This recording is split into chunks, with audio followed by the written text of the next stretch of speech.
வணக்கம் நண்பர்களே. விவேகம் வீப்ளேஸிலிருந்து டாக்டர் ஆனந்தராஜ். இன்றைய காலநிலையில் சங்க காலத்தில் வாழ்ந்த கணியன் பூங்குன்றனார் என்ற புலவரை பற்றி பார்ப்போம்.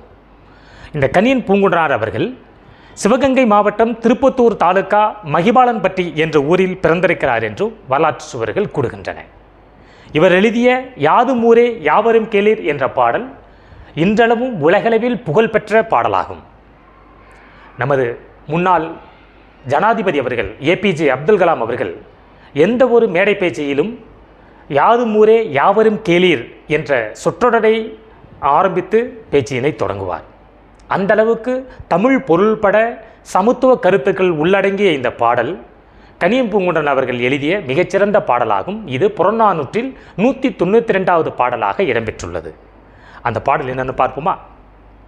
யாதும் ஊரே யாவரும் கேளீர், தீதும் நன்றும் பிறர்தரர் வாரா, நோதலும் தனிதலும் அவற்றோரற, சாதலும் புதுவது அன்று வாழ்தல், இனிதென மகிழ்தென்றும் இளமே முனிவின், இன்னா தென்றலும் இளமே மின்னோடு, வானம் தன்துளி தலையாயது, கல் பொருது மிடுங்கி அல்லல் பேரியற்று, நீர்வழிப்படும் பொனைநல் ஆருயிர், முறைவழிப்படும் என்பது திறவோர், காட்சியை தெளிந்தனம் ஆகலின் மாட்சியில், பெரியோரை வியத்தலும் இளமே சிறியோரை இகழ்தலும் விளமே என்ற பாடல் உலகை கணித்து யாதும் ஊரே யாவரு கேளீர் என்றும், உலகில் வாழும் மக்களுடைய வாழ்வாதாரங்களை கணித்து பார்த்து யாவரும் கேளீர் என்றும், அவர்களுடைய நன்மை தீமைகளை நினைத்து பார்த்து அவர் பிறர்தரா வாரா என்றும், சாதலை நினைத்து பார்த்து அது புதிதன்று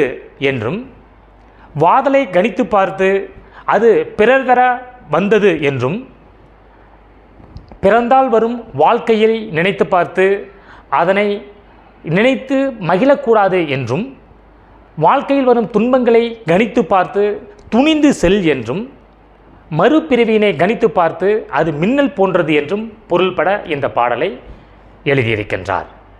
அதில் முனிவு என்றால் வெறுப்பு கோபம் என்று பொருள்படும், தன்துளி என்றால் குளிர்ந்த நீர்த்துளி என்று பொருள்படும், மல்லல் என்றால் மிகுதி வலிமையானது என்று பொருள்படும், புனை என்றால் தெப்பம் மூங்கில் மிதவை என்ற பொருள்பட இந்த பாடலை எழுதியுள்ளார். இந்த பாடல் அமெரிக்காவில் டர்காம் சிம்போனி என்ற இசையமைப்பில் பல பன்னாட்டு இசையமைப்பாளர்களை கொண்டு தமிழக இசையமைப்பாளர் ராஜன் சோமசுந்தரத்தால் யாதும் ஊரே யாவரும் கேளீர் என்ற பாடல் பாடப்பட்டு அரங்கேற்றப்பட்டுள்ளது. இந்த பாடல் அமேசானின் பன்னாட்டு இசையமைப்பு அறிக்கையில் இன்றும் இசைப்பட்டியலில் இடம்பெற்றிருக்கின்றது. மேலும் இந்த பாடலை 2019 சிக்காகோவில் நடைபெற்ற உலகத் தமிழ் மாநாட்டில் தேசிய கீதமாக அறிவிக்கப்பட்டு பாடப்பட்டது. நன்றி நண்பர்களே. கணியன் பூங்குன்றனாரை பற்றி அறிந்தோம். நாளை சங்ககால புலவர்களில் வேறு ஒரு அறிஞரை பற்றி பார்ப்போம்.